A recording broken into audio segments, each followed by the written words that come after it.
Hey. Yeah. The gang. What are you lot telling me? You lot right? Hey guys. Yeah, we can hear you still. We're live.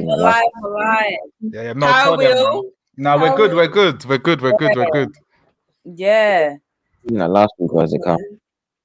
Okay, so if you're all tuned in, I don't know if anyone's tuned in yet. Should I give it a few minutes? Nah, you can intro. They can, if they see us, they see. Yo, is my team freezing like last week or is it calm?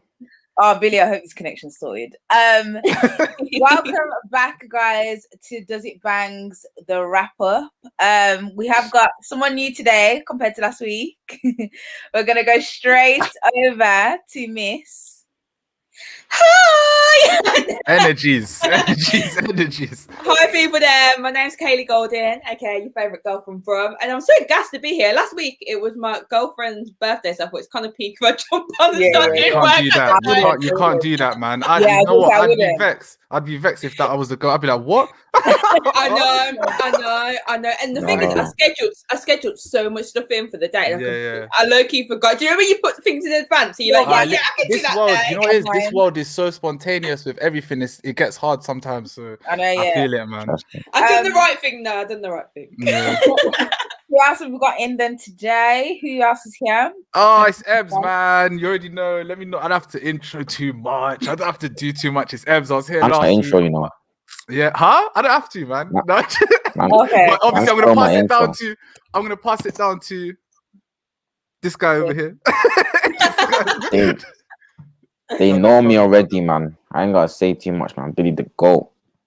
I love how you guys just don't feel the need to introduce yourself. I know, just they should just learn. Okay. They just should learn. Like they should just learn. I can't. Mel, show them how it's done. Give that full introduction.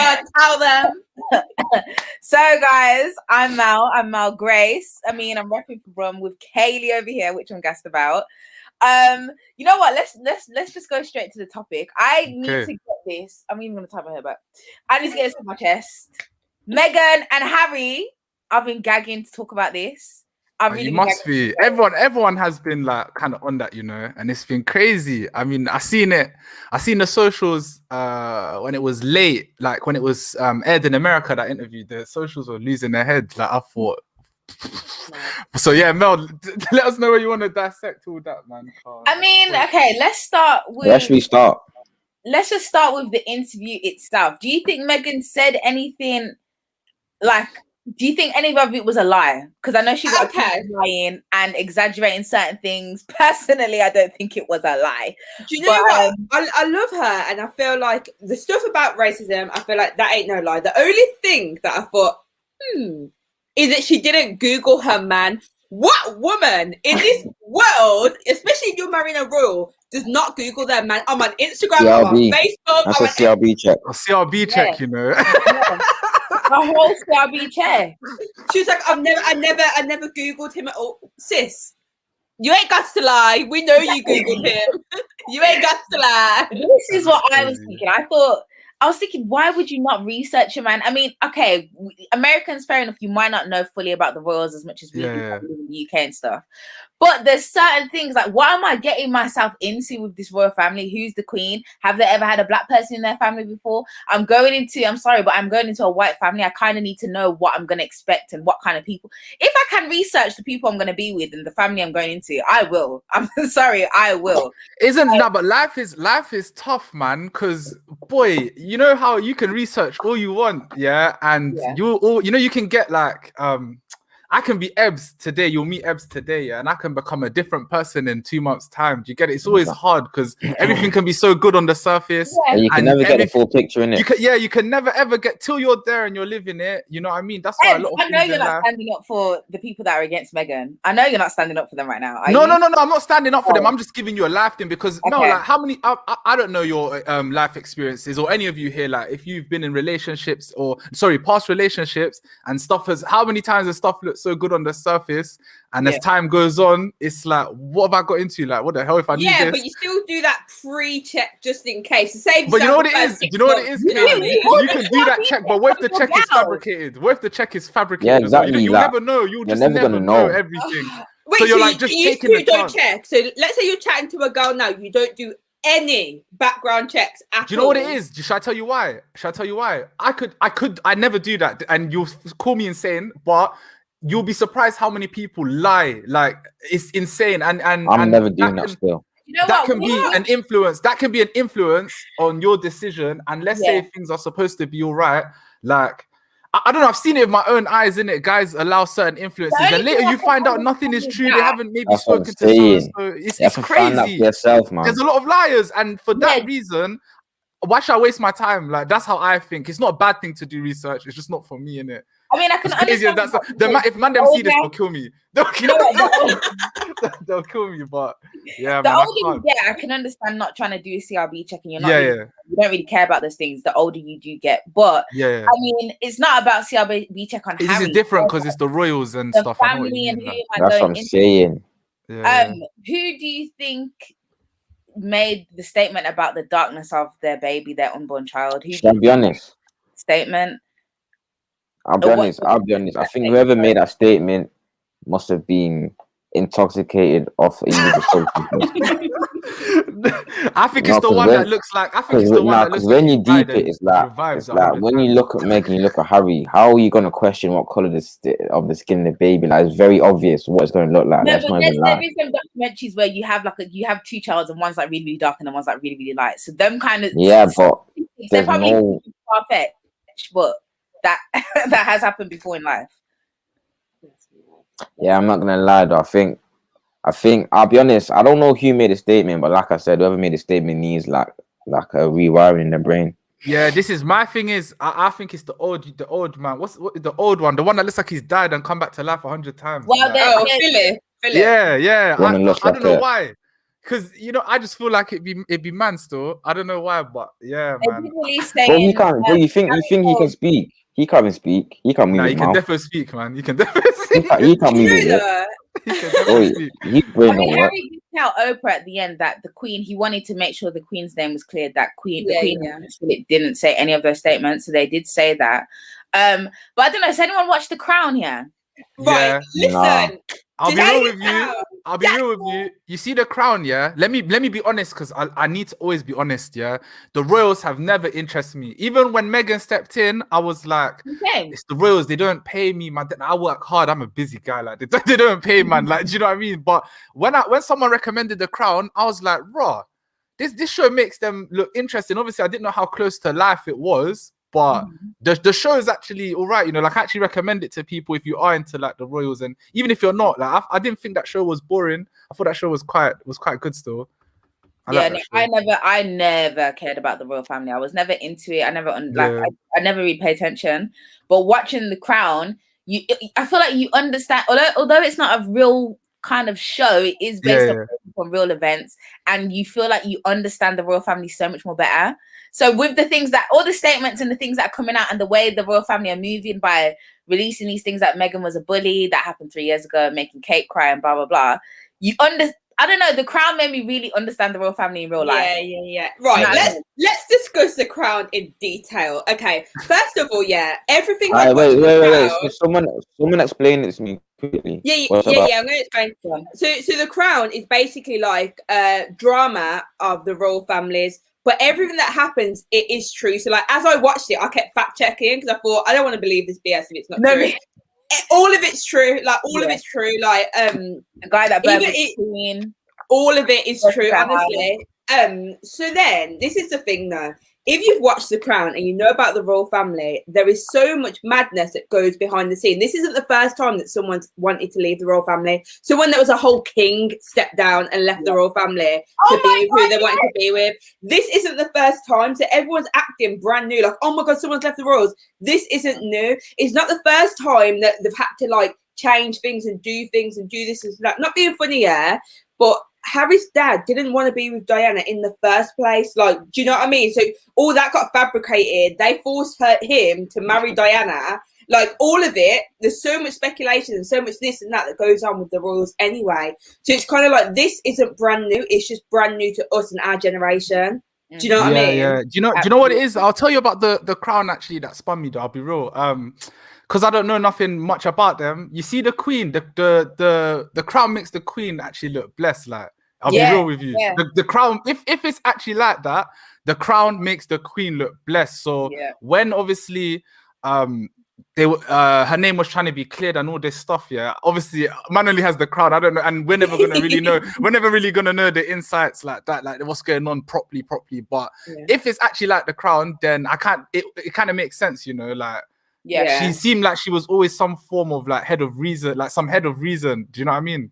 Yeah. I feel like she just has to go along with all the previous rules. But this is the thing with the royals, though. Just if they just live their life, like no one cares. So when you watch The Crown and Margaret's like doing whatever, she wanted to be with a divorcee. No one cares. Let her live her life. Facts. Do you know? No one cares that Harry's with Meghan. Let him live his life. Like, in The Crown, they go on like, "Oh my God, the public's gonna hate us because they're with a divorcee or because we're there with that person." None of us care. We just want you to live your happy life. Leave us to live our life. And this is the thing, like really and truly, the royal family, they are for the public. They're the public is their people, if that makes sense. So the public need to be on their side. Hence why, like Harry said, they are so afraid of the media because they have so much influence on us. And that's the whole point of like the Queen and all of them. That's like that's why they care about who sees them and what's people's opinions against them, because really and truly, their power isn't really for politics or for laws or anything like that. It's just for them to be on a higher pedestal and just look like the posh people. I really feel like the royals. I feel like the royals are like when you walk into Toys R Us, like when you're a kid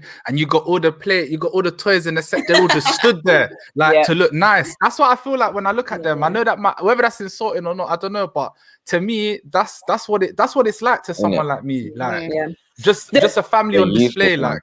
The thing is, though, they are literally on display, though, because even though we look there and we think, oh my God, they take all of our taxes, they actually bring in more money than we give back to them. Exactly. In tourism, they bring.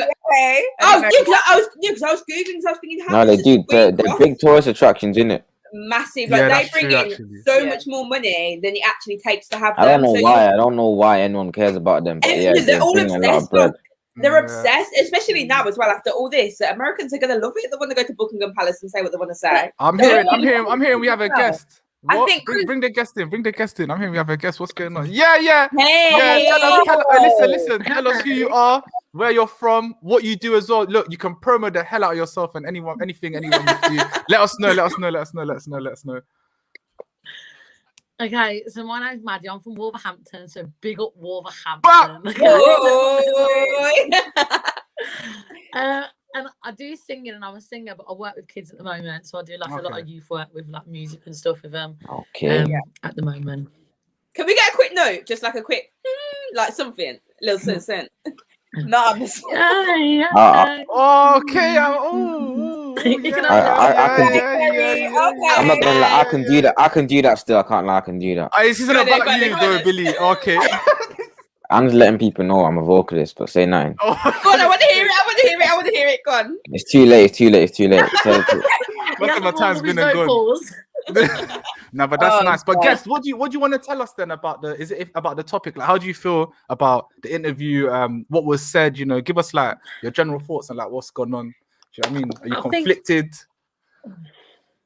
You know what it is? I don't agree with none of the racism thing. I think it's wrong. I think regardless of whether she's a I don't agree with racism in it. I don't think the colour of your skin determines whatever. I just don't agree with it personally. And I think she got a lot of hate for that. Like there must have been a picture of Meghan and a picture of Kate, and they were exactly the same. But they must have been slagging Meghan off and saying so. And I'm thinking they look the same. I don't get it. Do you know what I mean?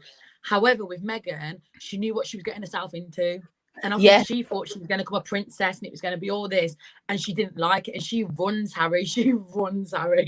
Like, see what I mean? See, like those angles, I can't agree or disagree because like a lot of people have those viewpoints, but I find it so hard to pick that apart and look at two people and actually know that, you know, like I can't. But I'm not even saying that you're wrong for thinking that. I find it like amazing when I do hear people say that stuff because it's like I can't read body language or even though I've interviewed people before and stuff like that, I think unless it's blatantly obvious, do you know what I mean? I can't really tell it apart. So it's always nice to hear like how people see like certain things. Do you know what I mean?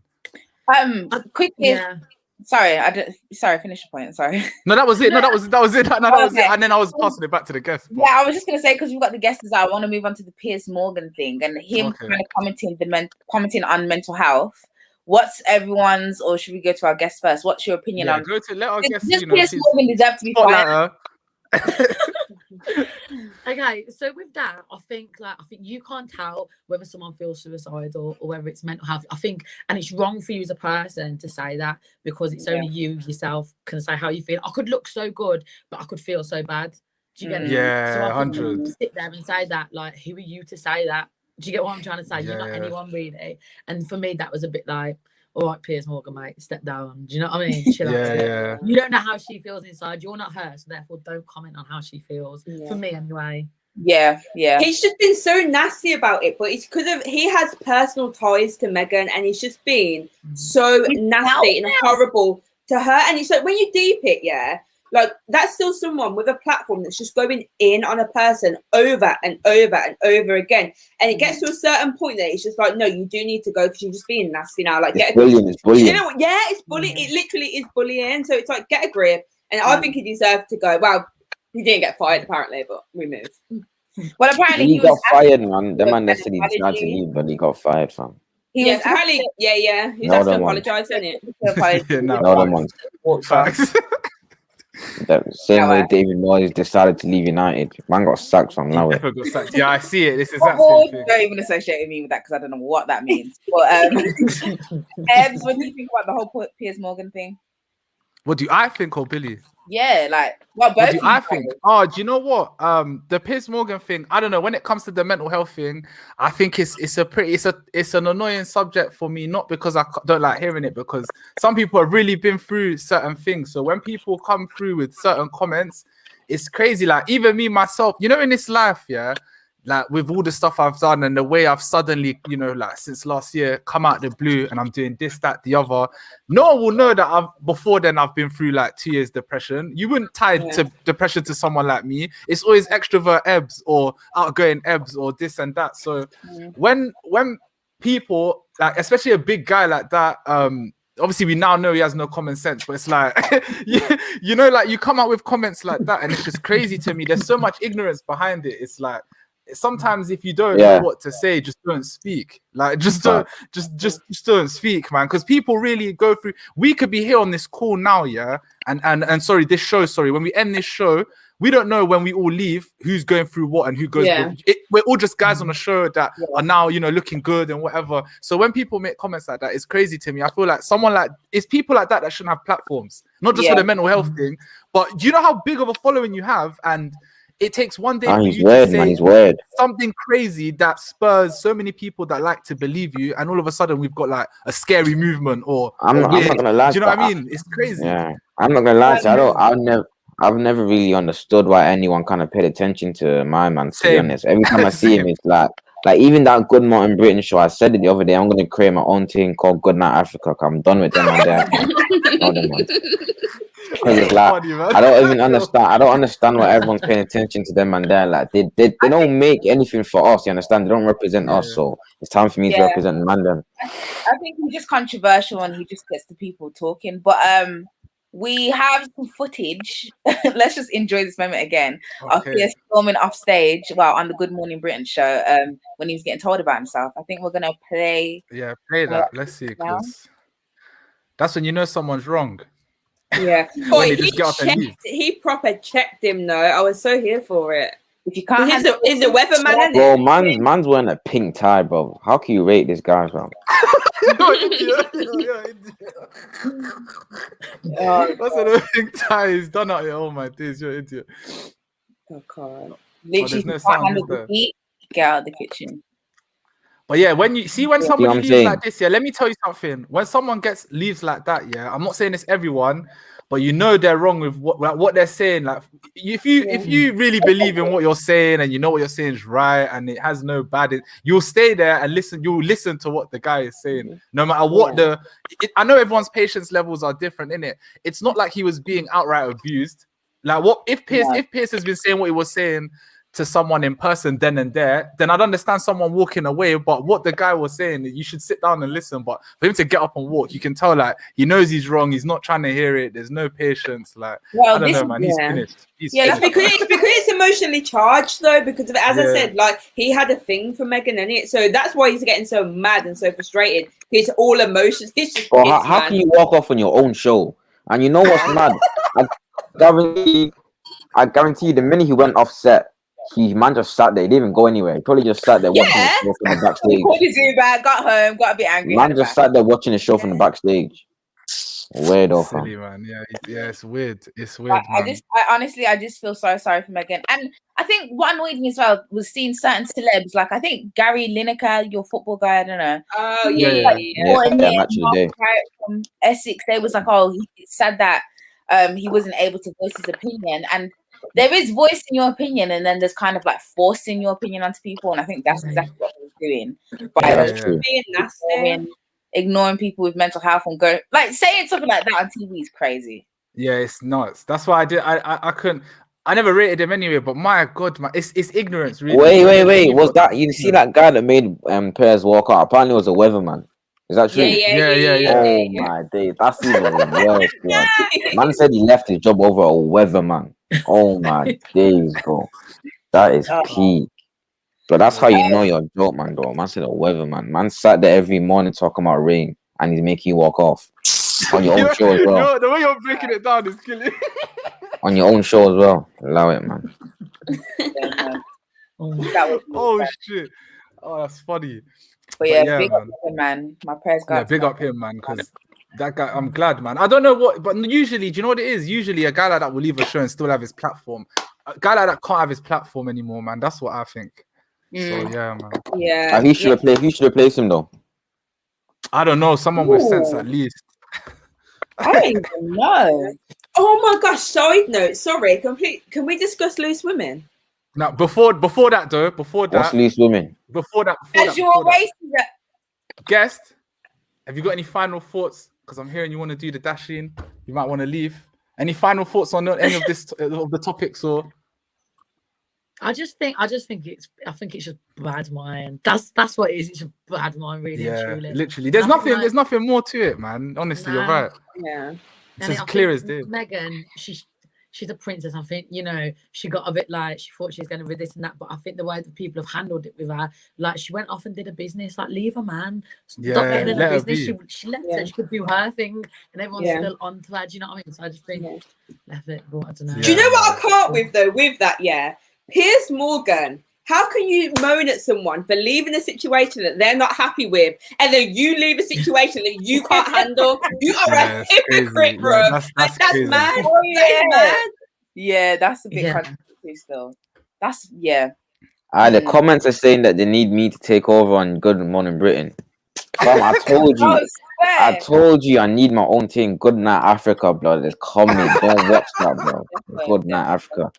I've only just got how to get the comments on here, Now I'm like, oh, actually, there's comments. I can read them. It would have been Good Evening Africa, but obviously we don't have evening in Africa. It's just morning, then nighttime. There's no in between. No other ones. But yeah, obviously, from our guests from Wolves, obviously, before you do go, any business plugs, friends' business, anything you need to do, because we're for the people here, shout us. And yeah, man, it was actually nice having you on here. We really appreciate it.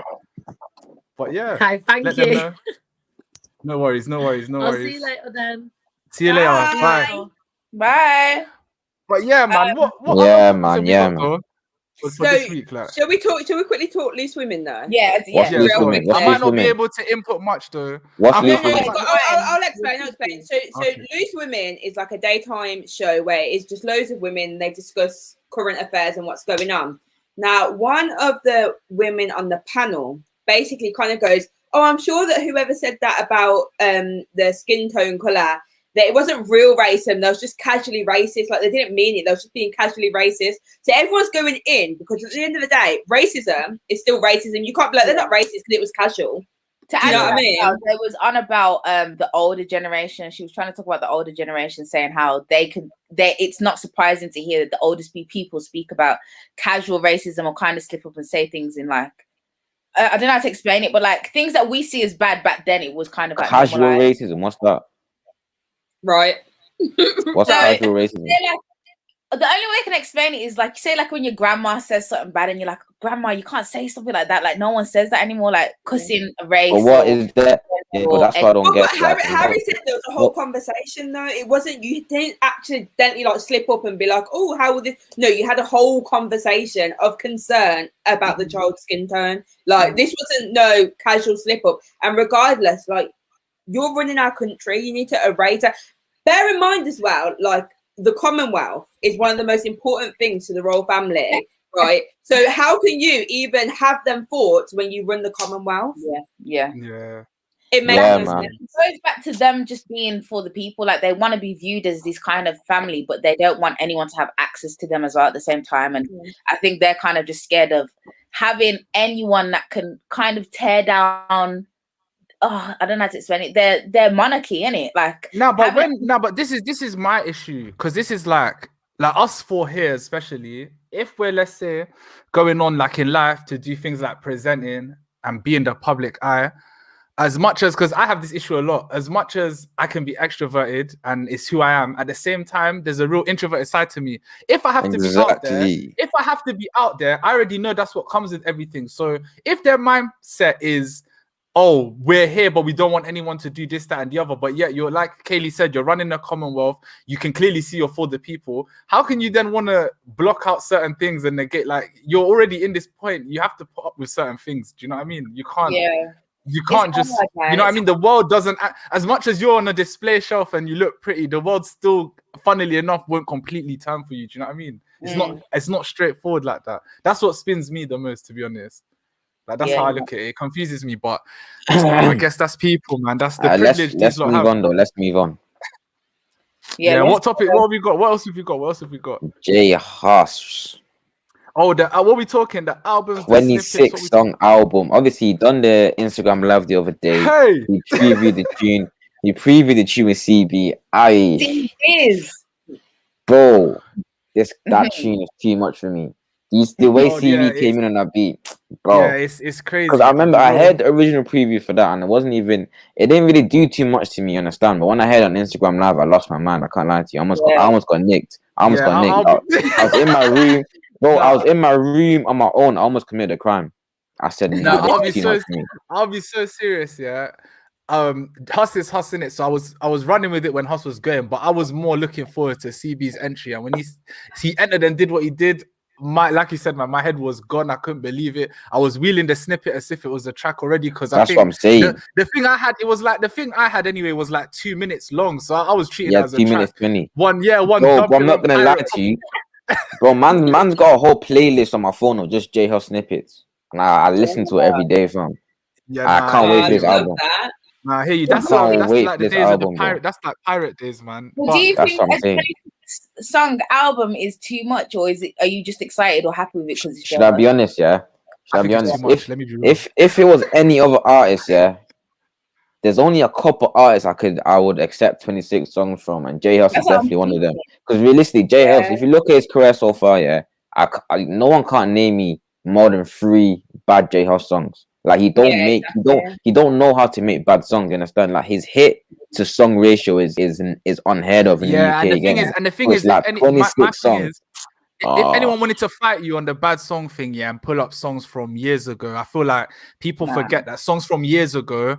At the time, it's a completely different environment anyway. Even from engineering, how it was mixed and mastered. So you can't just like, do you know what it is? I do tell people that maybe some songs might not have aged well, but to outright call it bad based on how it sounds then, you can't in a way, because it's like things were different then as well. I kind of understand what you mean, like. Because a lot of songs that we might say ain't good now, back then when it first came out, it was liking them, you understand? Like there's a couple J Hus songs I listen to it now and it's not hitting the same, but I remember when I first heard it, I was like, yo, this is good, like, you understand? Really, them songs from back in the day are the things that made him blow till today. So there you go. The art of it. Yeah. So, this is the thing, yeah. Certain artists in the UK are now at a point where they don't just drop singles for banter. Do you know what I mean? So like the Stormzy, the J Husses, the Days, like you don't just get random singles from them. They drop an album, a whole project. So like look at Young Adz, Young Adz probably drops 26 songs in a bloody month, man. Like he's everywhere all the time, and no one says nothing because if it's not in one body of work given to you at one time. But because it's an album, you're now going, whoa, 26 songs, but we probably won't get anything now from J Hus for another year and a half, 2 years. Do you know what I mean? But the thing is that a bad thing? Is that a bad thing? I think My thing is facts. My thing is, okay, I'll answer the question first about the 26 the 26 songs. It's true. There are not many artists that can give me that many songs an album, and I'll be like, but J Hus, I don't mind. But J Hus, you know what? With the level of production I saw on Big Conspiracy, what he's saying, you know what? I'm not scared at all. I feel like, I mean, he might come up with points that flatline, but I'm finding it hard to believe that, so I'm ready for it. But see, when he disappears the way he does, I feel like we need more of that. The problem for me is artists in the UK, I think, feel like they need to hit a certain level. Well, it's hard, isn't it? Because everything moves so quick. So it's like in their heads, I reckon they think they need to hit a certain level before they can disappear, like the way some artists do. Otherwise, they're scared of becoming irrelevant. Do you know what I mean? But J Hus don't have that problem. My thing is, I'm really happy about the way Millions is going on about it, because even if you're scared about being irrelevant, it doesn't mean you stop dropping singles. Like you can still drop singles here and there and keep your buzz going. Make some show appearances, this, that, the other. But I honestly think more artists should I don't know, kind of separate the releases and kind of take the risk, because you see now, for example, we have Drake, just to slightly come off topic. I like when Drake takes his time to release things. I feel like we need to miss. I like to miss an artist. I'll be so real. I love to miss an artist. Yeah, you don't want them to force music on you, innit? I like to miss an artist, because it's not to say I'm not gonna forget you. I mean, I could understand the whole irrelevant thing, but if you're especially at a level like, make me miss you. Make sure when your music comes, I can savor it. Make me savor your music, because we're in a day and age, as we've surely said and heard everywhere, that things come in one ear out the other. Do you know what I mean? It's like we digest music too quickly, and I think the key to making your music last is definitely making sure it can be taken in properly, you know. So I don't mind, you know, if he drops a big masterpiece in this album and then goes for even 2-3 years, I'd understand it. Do you know what I mean? So exactly. But man also needs to remember. Go on. I was gonna say that man also needs to remember that it's like J Hus is giving us a lot of different sides to him, innit? So with Common Sense, he just showed us his hit making ability, that I don't make bad songs. Big Conspiracy showed us that he knows how to put a body of work together. He showed us that he opened up a different side to us, you understand? So I feel like with this one, it's going to be a bit more experimental. I'm not going to lie. I think he's going to try a few new things we ain't seen before. So I do think people kind of need to come to this project a bit more open-minded and try to understand that we're going to see J Hus do different things that we ain't seen done before, you understand? We got a guest. Hold on, Billy. Billy was spitting the facts as always. But obviously, when we have a guest, we need to. So obviously, let's whip that over to. I know who she is. Billy knows who she is. For those at home that don't know who this is, go introduce yourself, plug yourself, do what you need to do. Perfect. Okay, hi guys. So I'm Naz. I'm a music and culture writer, and I work also within the music industry. I'm an artist manager, and I just do loads of different stuff in it. So this, I'm just she's just there. She's there. But yeah, Naz, let us know. I think you've joined in for the J Hus album topic, the CB snippet topic. Obviously, let us know what you think about. You're from Newham, innit? Naz, are you from Newham? Yeah, I'm from Newham, mate. Like, this is right for you. This is the thing. This is the thing for her. The 26 album, 26 song. Let us know what you think about the album length, Hus in general, CB. You know. Yeah, I'm proper excited for it. I feel like this album will be drill inspired, because I've clocked J Hus's pattern already. Like Common Sense was experimental, then Big Conspiracy was Afro fusion. This is gonna be a lot of drill, but like 100%. Really? I wouldn't be surprised either. Yeah, I think she's hit the nail on the head. So. I'm expecting a shock from him, to be fair, because I feel like he always switches it up every single time that you wouldn't really expect it. And I haven't heard J Hus on drill for a minute, have we? No. And also, I feel like all his snippets have kind of been like drill. Even like his snippet before, he was like, I won't let him kill him. I'll let my killie kill him. I like blood spilling. Like he was just inshallah, we catch him slipping. Yeah. That's what I mean. That's what I felt like that as well, because it's like, I think when you're an artist, no matter which order you do it in, a lot of things happen to it makes you you have to, like, you feel like I hope they don't feel like they need to prove things, but you want people to know that you can do this, that, and the other. So what Naz is saying makes perfect sense, and especially like she's already said, like with the snippets, there have been more drill snippets than anything else, and we already know. Obviously, when we do hear Hus, we associate the Afro sound. Do you know what I mean? That's that's one of the first things we immediately go with. But I'm curious to see. Sorry, no, it's cool. Before I switch on to you, I'm just curious to see. I want to see producer names and things, because that's when I think I'll get excited. You don't even have to show me a track list. I just want to see who's producing. Sorry, no, it's cool. Before I switch on to you, what I was gonna add, obviously, my boy Raz is now in the chat. My boy Raila now in the chat as well. So what I was gonna say before, what I was gonna add to the topic was, man also needs to remember that J Hus is a trendsetter as well. So even though when he jumps on the drill hype, he's still gonna bring J Hus to it. He's not gonna try and sound like just any normal drill. You understand? He's gonna bring his own flavor to the thing, and that's what man also needs to remember. Cause I feel like J Hus is one of the only new generation artists that we can give like a pioneer status to. You understand? Because he took that sound to a whole new level. So when he jumped on the drill thing, he's not just gonna sound like even the way he raps about drilling as well. It's in a very kind of mystical way that you don't hear man rapping about. So it's like it's exciting because it adds creativity to it as well. I don't even think you'll be able to call it drill, if I'm real. Like I feel like it'll be drill, it'll be similar to drill, but it'll be like a kind of variant, because I can't really imagine J Hus on a drill track. He'll have to bring his own source to it in a certain way that will be almost its own genre that's kind of similar but different. Yeah, so subgenres, I think, I agree with that. I feel like that's the direction we're going in anyway with this genre, because subgenres of drill are what's getting into the charts. If I sit down and think about it carefully, like that's what's bringing the buzz, because it's blending with sounds that a lot of markets can take in. Do you know what I mean? So and that doesn't surprise me. Go on. I was just gonna say, it's like you've got people doing like R&B on drill and like singing on drill, different category. Because for all we know, you could put Afro on drill, and that probably will bang. You get me? That won't surprise me. But have you not heard that Reckless tune on Big Conspiracy? Reckless.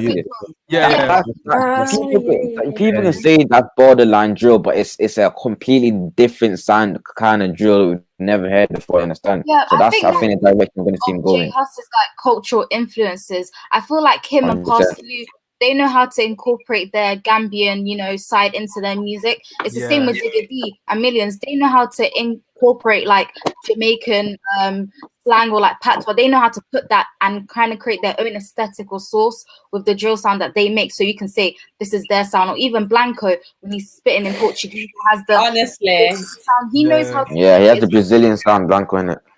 Yeah.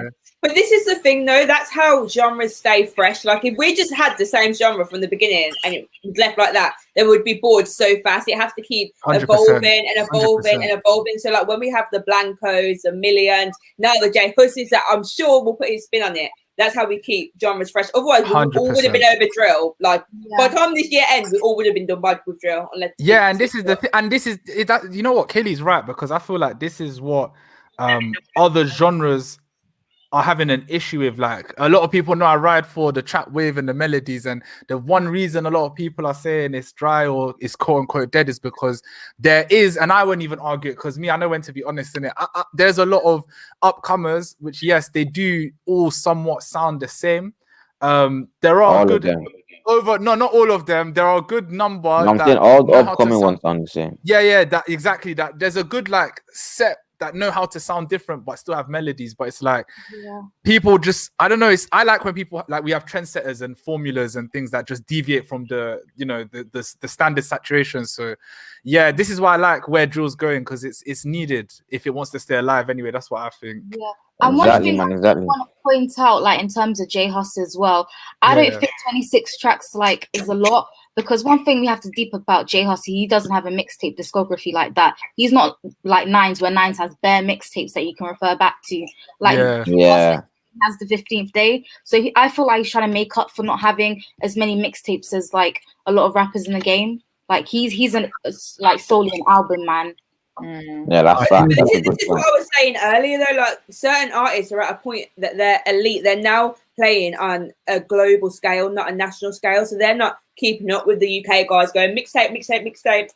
They're actually going albums. Do you know what I mean? And doing the album thing properly. So I'm excited. And this is the thing that, as we were saying earlier about music, and this is how music actually becomes bangers. Because the problem is with the UK, all the mixtapes, all the fast releases and all this and that, we don't give songs time to breathe and become legendary songs. Do you know what I mean? In a few years' time, we'll be like, oh yeah, that was cute for a week, and that's it. Rather than being like, oh my god, that was sick. That was the whole of 2020. That song was. Do you know what I mean? Yeah. Quickly, our new guest managed to just weasel in and get his opinion in there. We didn't even get to bust, man. Like, listen, intro yourself for me, and like any businesses you have, any friends' businesses, work, anything you want to promo, just let us know. It's for you, man. It's for you. My name is Raheem Ayula on all socials. Ayula2 on. Ayula 3 on Twitter. I have my own podcast, Them Guys Podcast. There we go. Yeah.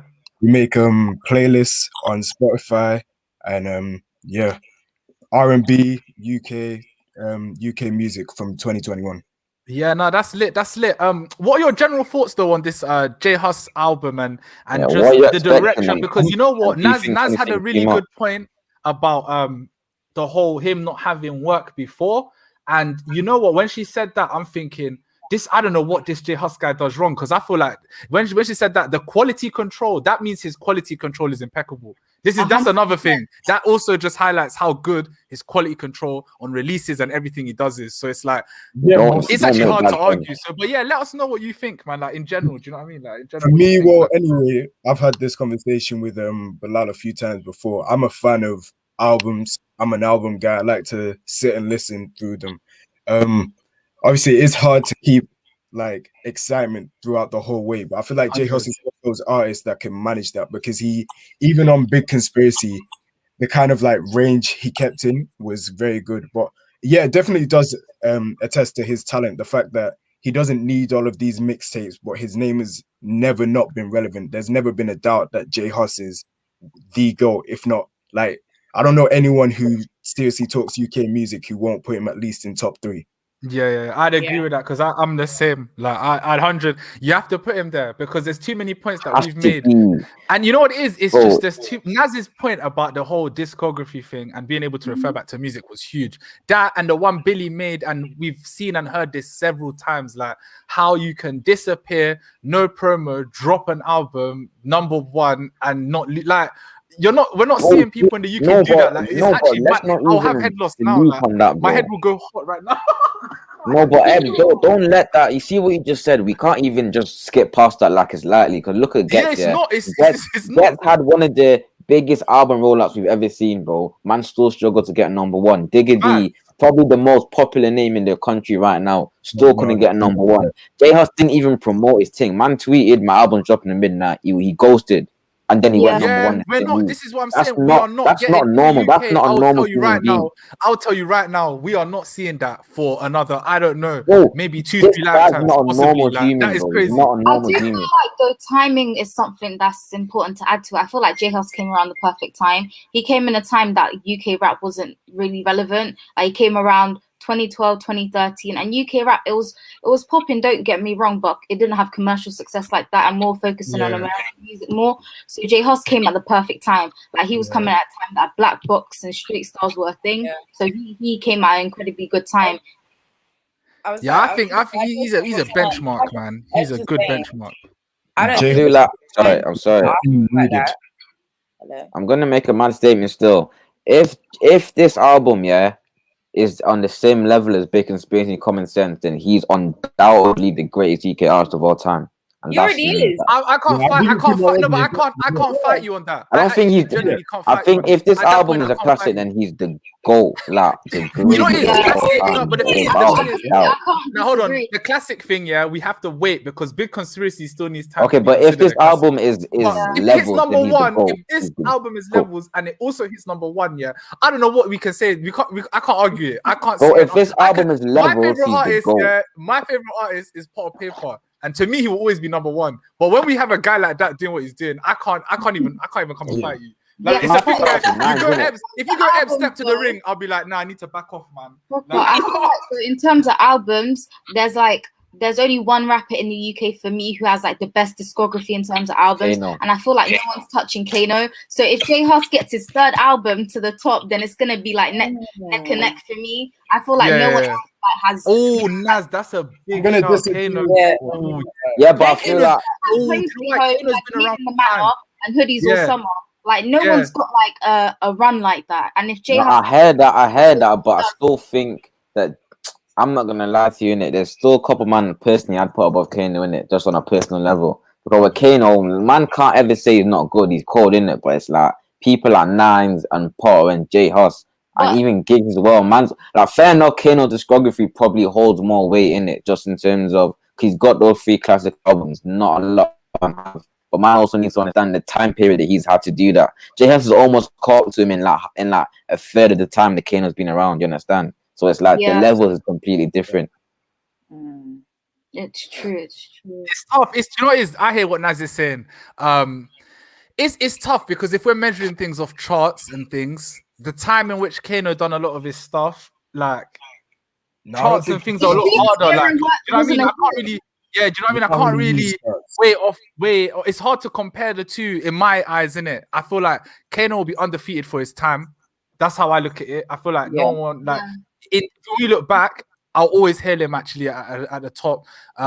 If we want to bring him into these conversations now, I feel like it's very hard to match him with other people in terms of achievements because it's 2 different time periods. You know what I mean? So I think the only debate we could ever have is music, and even then, their music is very different. Him and J Hus. Do you know what I mean? It's as much as it's true, like I would still put Hus at the top in terms of how we live today in the present, in terms of you roll out marketing, your charting, your this, your that. But I still feel like and cultural impact as well. It's hard. Yeah. Oh, Kano's cultural impact is crazy. Bro. If we're talking cultural impact, I don't know anyone I'm putting above Hus. I can't lie to you. Everyone from let's discuss this. Maybe Gigs and Skepta, the only guys I'd put above Hus in cultural impact. Someone said Dizzy Rascal can match with anyone. What are people saying? That was I'll be honest, them man that was rapping when Jesus turned water into wine. I'm too young for them. Man. No, I know what Lou means. Like Dizzy's, I think, underrated anyway. I feel like he didn't get enough credit. Like my big thing is what Millions does and how everyone gets carried away with Millions' is dialect and everything. Bear in mind, like the boys I know work with Millions, so it's like I understand why it's called, but Dizzy has the same sort of thing, but it just doesn't get called out for it. Like the way Dizzy rhymes. No, but should I be real? Should I be real about Dizzy? Yeah.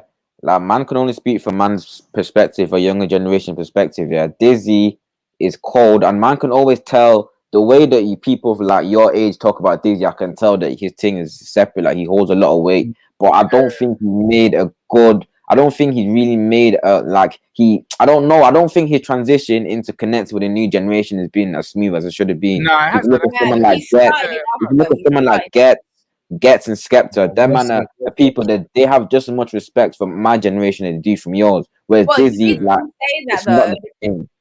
The reason you say that is because with Skepta and all of that, they still carry on until the generation that you are in now. Whereas Dizzy Rascal back then, for people like me, like if you've ever seen Dizzy Rascal on TV and all of that, that was big. Although he didn't pass on and his music didn't change and evolve into where we are now, he still had a big part in, like, at the beginning, he played a big part of it, regardless if he didn't fall into this generation now.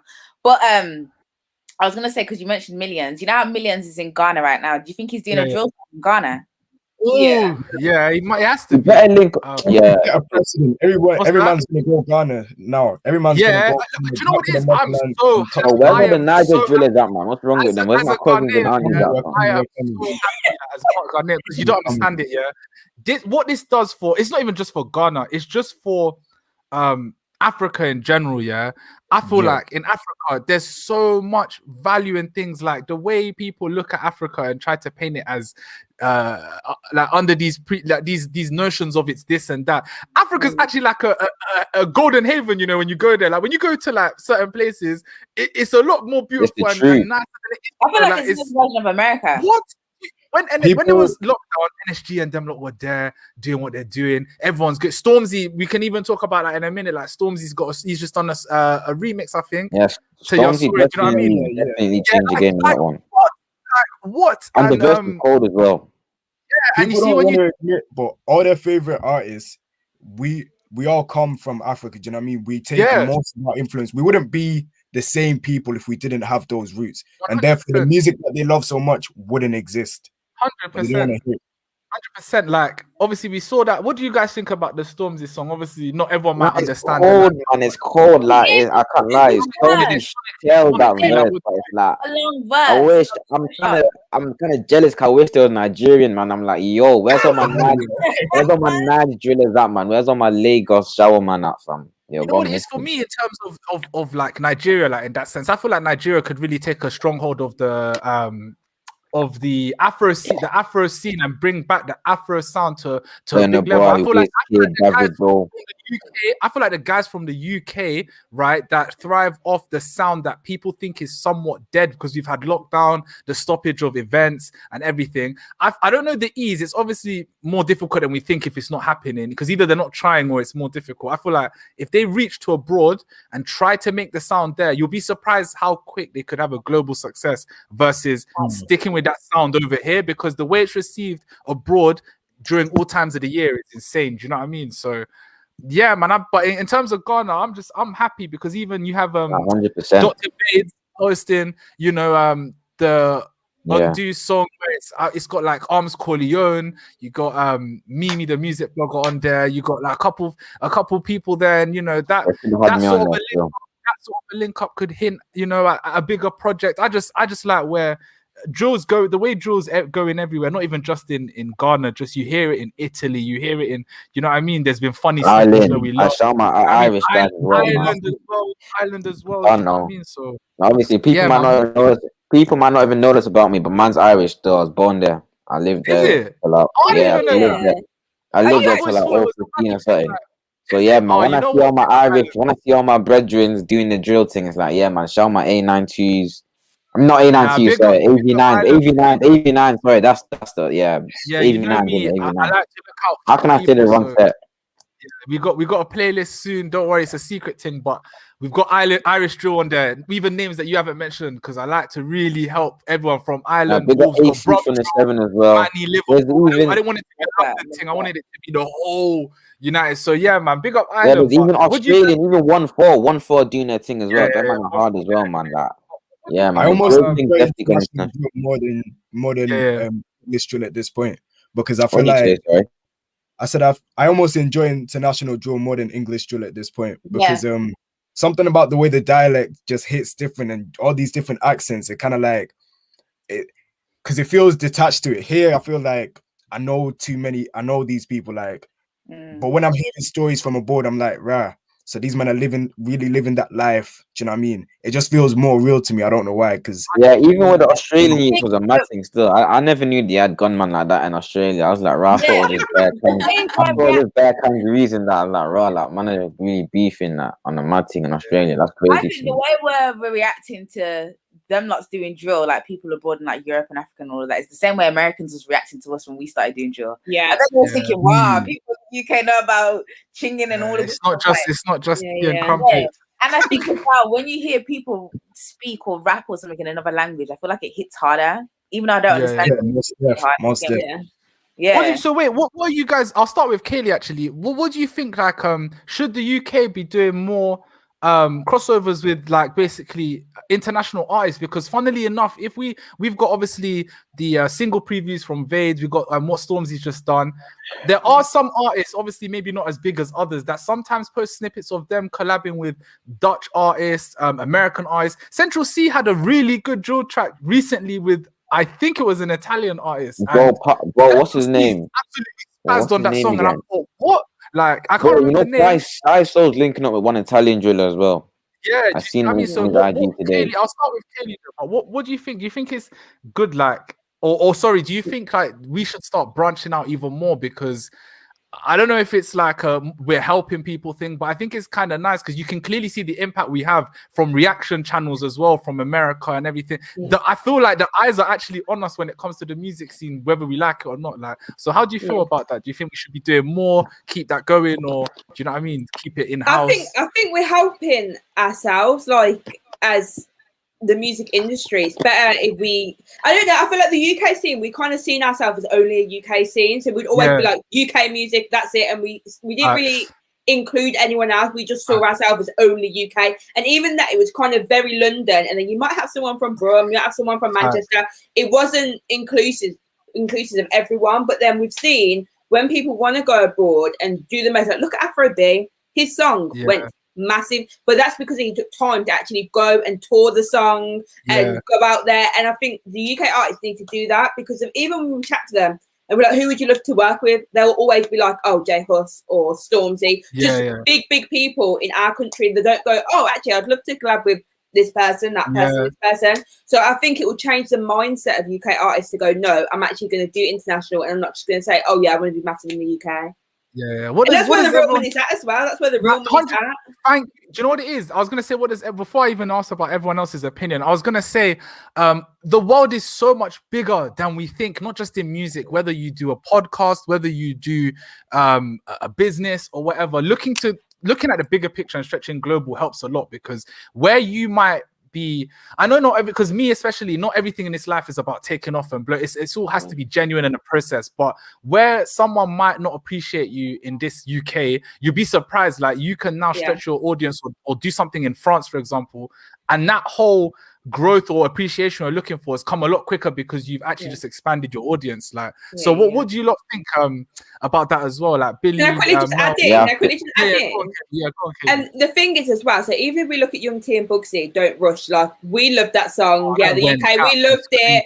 But then we was over it. Like, by the time it actually went viral worldwide, we was over it. We didn't care about it anymore. Like, everyone loved the song, but we was already onto the next Young T and Bugsy song. Do you know what I mean? But it just shows that when people give stuff space to breathe and actually grow internationally, that song kind of had a second life in the UK again. Exactly. You know what I mean? Yeah, and just before we ask again, this is my personal issue and why, like, I'm so happy, like, I'm trying to, like, with everything I do, I've always said, if I'm going to get success, it needs to be off helping people. When I got that playlist offer and they said, you know, do draw, obviously, again, it will come out at some point later. But when they said do draw, and I had the freedom to make sure it was everywhere, and I got Wolves, Leeds, Manny, like, there's a good number of Manny guys in there, Ireland, like, everything. My issue is, we in the UK, everything moves so fast in London, but the talent I see, as just me, no A&R, just the lover of music, I see from Leeds, Wolves, Brum, Liverpool, that might never get taken in, is mind-blowing. And I always, sometimes, like, to myself, I always pray, like,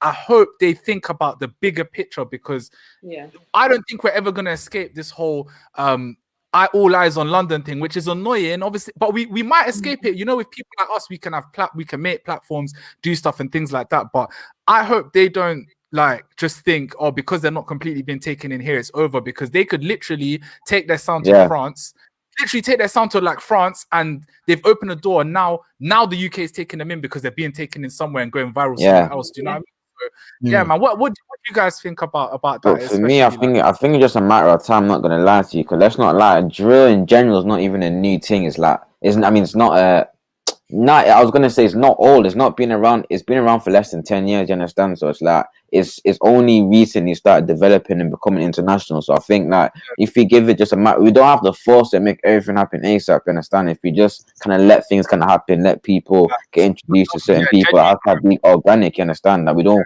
just want to rush it for the sake of rushing it. Do you know drill actually started ages ago though? Like in Chicago, like. It's only new to us in the UK, but I say new, but a few years. No, but even in Chicago, it's not like it was 20 years ago. It was still recent-ish. It was still within the last 10. It was within the last decade, innit? So it's like, it's still anything that's within the last decade, especially in music, is not too long. So it's like, I think if you just give it a little bit more time, then we're definitely going to see some more progression in drill. man. What does everyone else think? Anything else that hasn't been said? I feel like drill has definitely been very helpful for us, because whether, like, obviously it's debatable, but in my opinion anyway, the UK music scene is much more talented than the American one. But obviously for some reason we still look to them. But I feel like this is going to be like kind of our device to show the rest of the world that when it comes to music, you need to start looking to UK first. You need to pay attention to us, because now they're paying attention. Drill is something that we've kind of like been one of the front runners for. Obviously it started in Chicago, but if I'm being honest, like Chicago drill and UK drill are very different sounds. But this sound is going to carry us and they bring us into the limelight more, which is obviously beneficial to us in the long run. Exactly, man, exactly. But even to touch on what you said about you don't know why we always look to the American, I think it's because I think it has to do with the fact that a lot of us were influenced by them. You understand? Me personally, I wasn't, but let's be honest, a lot of the people that I'm influenced by was influenced by American people, because they were the first to do what we're doing now. Get even the drill sound, like Kaylee just said, they were the first to do drill. You know what's crazy now? You say that. I'm okay with quite a few artists in it. Funnily enough, when I go to studio sessions with some, you'll find that they don't even listen to UK music. They don't even want to take in UK music. It's when we're in there, we're just listening to US tunes. We're actually just listening to US music, because it's like, they do the UK music, but they don't even feel like they want to listen to. So what Billy said is actually it's cold, man. Like, it's true. It's actually true, actually, when you think. I only speak the truth, man. You know that already. Yeah, obviously, before we even move on to the next topic, obviously we're gonna open the door for the guest. Obviously, anything else, plug yourself again. It was nice having your input, very well educated and thoughtful thoughts. So let us know again all your socials, everything you do before you go, and man, let them know. Yeah, thank you guys for having me. Order Ayula on most socials, Rayula3 on Twitter, them guys podcast, YouTube and Spotify. I've seen go on that podcast too. Yeah, there we go. Man, that's our guest. Thank you so much, and we'll see you again soon. Come on, follow him, man. You don't know. Man. So what are the topics that we got? Because he went pretty in depth. Oh, okay, Matt Digga. Okay, what's this? The Maya Mills? No one. Maya Mills. Big up him, because she's a sweet one. She's a sweet one. So the Toxic tune, okay, and Maya Mills. What do you think about that? That's my goat right there, fam. You think it's a stunt? Do you think it's real? Is this relationship real? Because I mean, to me, it's conveniently out when his album was trying to get to #1, and it seems a bit forced. I don't know. I don't know if it's real or not. I can't tell. But I feel like he didn't need to be with Maya Mills to get his album to #1 now. No, but I mean, but it helped. Let's not lie. It helped with the promo. As well, though, them pictures, they don't look fake. They don't look fake. Man was sucking out a gal's tongue. Hello. To be honest, you know me, like, as much as I'm on this show and I know this show is like we're covering like what's going on or whatever, I'm not too much into the keeping up with people's lifestyle things, but I'll be real. I'll be so real. It looks real. We'll never know that from this angle. I never want to think too much about it, but like, he has the Daily Duppy, right, where he talks about what's going on. You know, when he spread. What are you telling me? Oh, before I even get on, we got another guest. Hold on. Let the people know who you are, what you do, what your friends do. Just promo yourself to hell and back right now. Promo. So thanks for that warm welcome. Yeah, my name is Fats. I do events. They call me Party with Fats because we like to party around here. And where are you from? From Bromstow. There we go, bro. Massive. Let's go. You got to give them shout. Before we were just talking about the whole Digga D and Maya Mills situation. I was just about to say when Digga D dropped that Daily Duppy, and it had quite a lot of girls in a frenzy because I think they didn't really listen to what he said. But he said all the if it's not Maya or Tennessee, and obviously he's with Maya now. All the rest of the girls in the UK look dead to me, and I don't know why everyone took offense to that, because it shouldn't really offend people because it's just what he thinks and whatever. It doesn't mean it's a fact, but obviously that's what I mean. Like, he's already told us kind of in the song, like, if it's not these two girls, he already told us. I can't be honest. Now he's with one of them. Do you know what I mean? I don't really want to. Tennessee at one point. That was a thing going on. I suppose it goes into his preferences, isn't it? You like, from what I've seen, he looks like he's into those racially ambiguous, those foreign type of.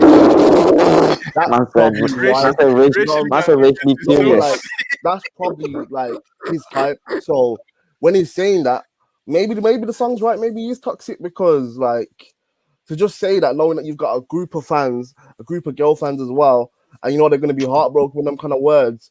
I don't know. He seems a bit toxic still.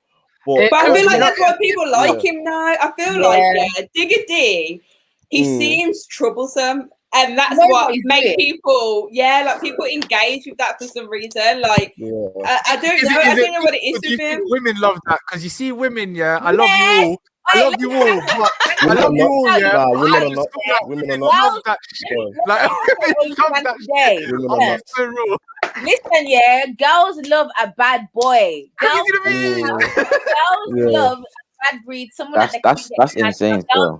You hearing it? Okay, I hear that. That's the mental illness. I can't lie. Feel like, I just want a good guy, blah blah blah, and then that's you're mentally ill. Like, it's just confusing. You know what I mean?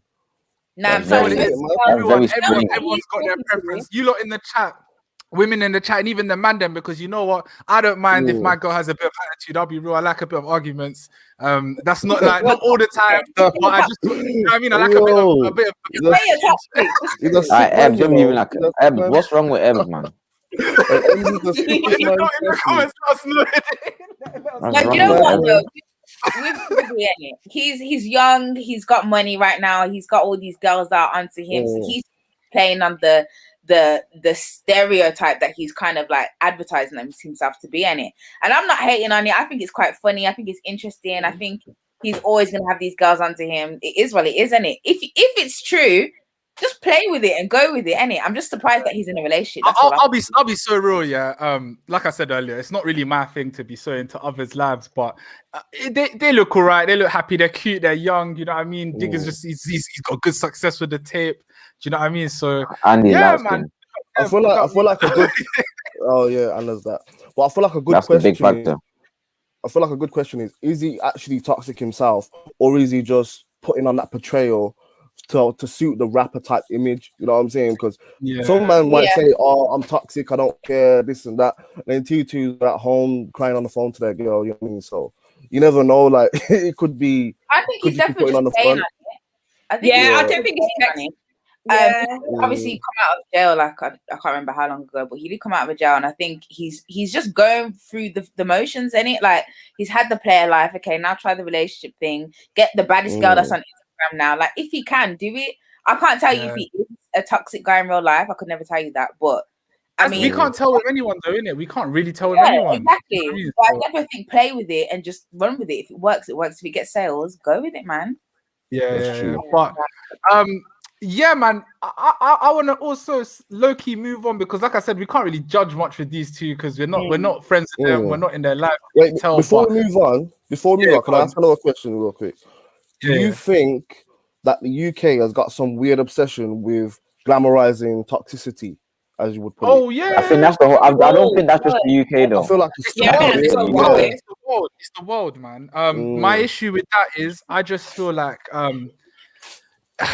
maybe it's too much shows. It's shows and social media. Like what we get is we see people go through all these situations, and for some reason, social media will paint sometimes, not even the majority of the times, will sometimes paint the situation looking nice or coming out okay. But why do people forget all the toxic situations where women are beaten up? You even get the rare occasion men are beaten up or in situations they don't want to be. Like, I don't understand why people are forgetting how toxicness is. I feel like even the word, I think even that word just gets thrown around because things that ain't toxic people could still call it toxic. People call toxic. So many reality shows where there's guys that are like they're going out and they're cheating on their girls, and girls have become normalized this, or guys that are just chatting to them like this, and they're all just chatting to these player kind of guys. I think that's where we've got toxic from, but we're not actually remembering where toxic really came from. Toxicness is a really unhealthy thing. Toxicness is a really unhealthy thing. I don't understand it. Right?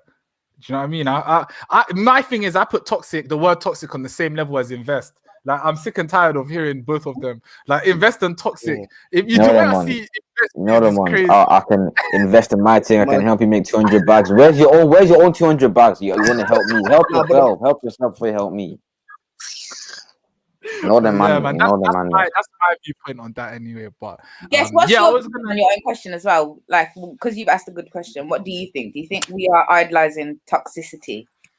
Yeah, I definitely feel like we're doing that right now, and I feel like we're doing it because we're basically just copying the Americans. It's like subconsciously we don't realize we're doing it, but I feel like it goes like this. I feel like London copies America, and then Brom copies London, and then it's just like a domino effect, and we all just keep copying each other.